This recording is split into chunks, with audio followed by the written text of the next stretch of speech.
Okay, welcome to my class. Just trying out the video for today. Just built my new whiteboard on my wall in my spare room.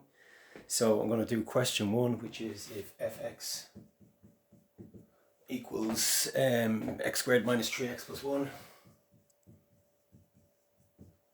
Then you want to find f of 0, f of 1, f of minus 5. So f of 0, f of 1, f of minus 5. These three anyway, and we'll take it from there. So first of all, what I do is I put in 0 squared minus 3 times 0 plus 1, which obviously equals 1. Then I put in 1 squared minus 3 times 1 plus 1. So that's going to be 1 minus 3 plus 1 is minus 1. And finally, it's going to be minus 5 to be squared. Minus 3 times minus 5 plus 1. So that's 25, and 15 is 40, and 1 is 41. Okay, so that's the question 1. Question 2 is if g of t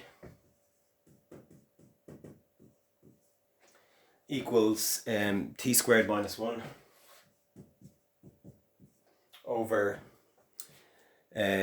t times root t plus 3, t times root t plus 3. Find g of 1, g of 6,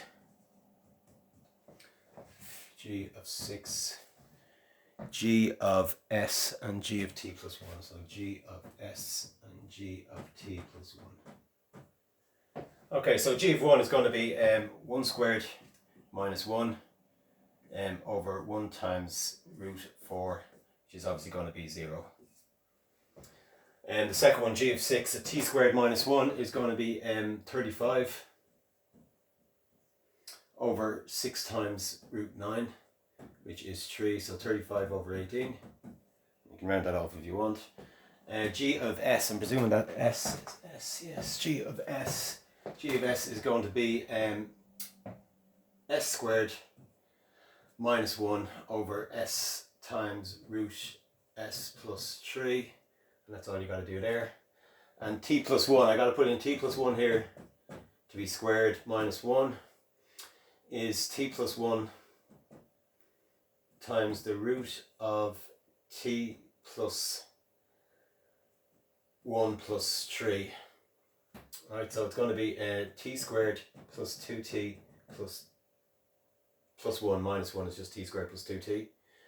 And I've got t plus 1 here over the square root of t plus 4. I can see if anything cancels. I can get t into t plus 2 there, so nothing's going to cancel, and that will become that you can't get a square root of that because I've got plus sign in the middle. So I think that's where we're finished with that one. Okay, so I'll stop there for now. It's just a test.